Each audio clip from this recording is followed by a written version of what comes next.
Hello, this is Ramona. Thanks for tuning in to the TurboPurr channel, inspired by happy cats and smooth running crafting and sewing machines.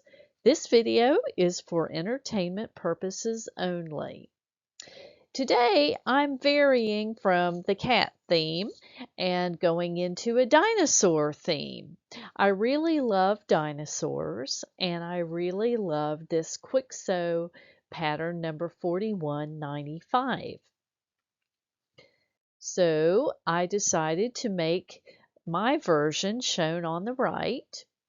I used view A on the pattern, which is the vest, and I added the sleeves to it, which are the view B sleeves. I made some variations to this pattern because of the heavy embroidery that is on the pattern with the dinosaur topiary. I decided that I needed to fully line this garment. So the garment is made of a Tula Pink quilting cotton fabric, and the pink fabric is also a quilting fabric of another manufacturer, and the whole jacket is lined. This is a list of the supplies that I used. I really fell in love with the Tula Pink cotton fabric, and so I wanted to use it, and luckily I had a solid coordinating pink fabric in my sewing room as well, so I used that for the solid. I used Floriani Dream Weave under all of the pattern pieces, and Floriani Dream Weave is a fusible, very lightweight material that assists when you're doing a dense embroidery with just a lot of heavy embroidery. It kind of adds to gives a little bit of more body to the fabric without adding any change to the drape at all.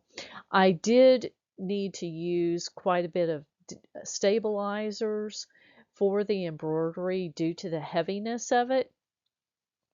I used a Bernina 880 to do the embroidery, and I used the jumbo hoop. I purchased the embroidery design from OESD online as a download.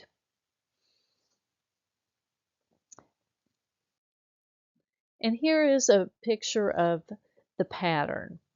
I took a few notes on the pattern.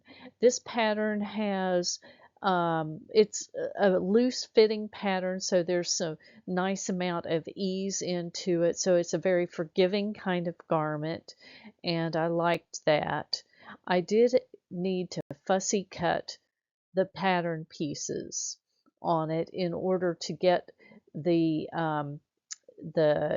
Tula Pink Roar fabric placed the way I wanted it. As you can see, this fabric has a prominent motif in it with the dinosaur. So I wanted to make sure that that dinosaur motif that's on the fabric that is so prominent was placed the way I wanted it. I mirror imaged the topiary embroidery on the solid pink so that the dinosaurs would face each other. I felt that this would look much more appropriate with having the dinosaurs basically kind of looking at each other. And also on all the other pattern pieces, I needed to fussy cut the Tula Pink fabric so that the dinosaurs didn't end up in an awkward looking arrangement. So that's something that you have to keep in mind when you're using a fabric with a prominent pattern on it. This is the back of the garment, and I made an effort to fussy cut that Tula Pink fabric so that the topiary dinosaur that's was in the center back of the garment and also on the bottom piece. The seam line is barely visible there. Overall, I was pleased with how this turned out. It's not perfect. And here is the placement of the embroidery so that you can see it. I will mention here that one of the mistakes that I made in it, and we all make mistakes, is that on the flower pot for the topiary in the embroidery, I used a pink thread, which after it was done, I didn't feel like it contrasted well enough with the pink background fabric. I have found just through the years with trial and error that when you're doing embroidery, you need to really be careful about color choices to make sure that they contrast the background fabric enough so that it doesn't fade into the background, unless, of course, that's a look you're going for.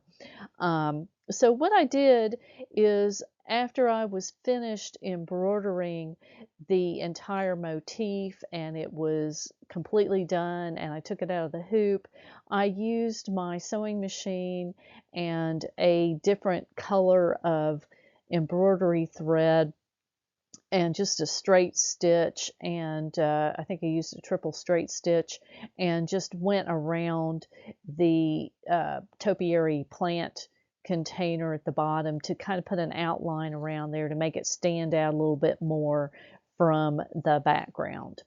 I'd also like to mention to you that I also made a mistake on the buttonholes. I was pleased with the buttonholes and I did a test buttonhole, but these buttons, something to keep in mind sometimes with buttons is these are specialty buttons that I have had and they are a bit thick.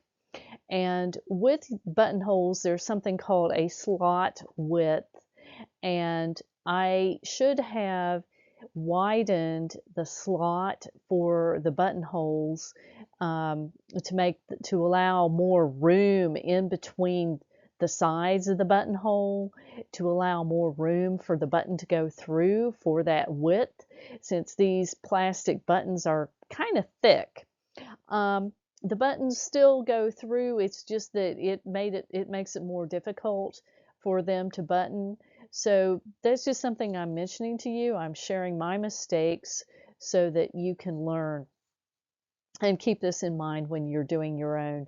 I think in retrospect, I should have done more than one buttonhole test and adjusted that slot width to allow more room for the buttonholes. So in other words, the buttonholes were long enough, but they just weren't quite wide enough as I would have preferred.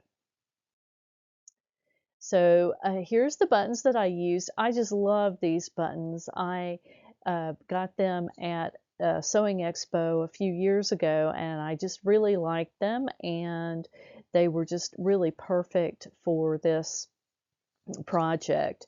I'm also showing here part of the lining on the sleeve on this garment.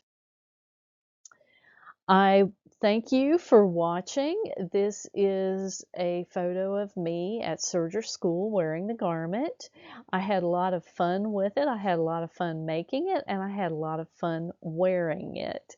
So I hope that you have a lot of fun with your projects too, and I hope this gives you some great ideas for things you'd like to do, and happy stitching to you. Thank you for watching.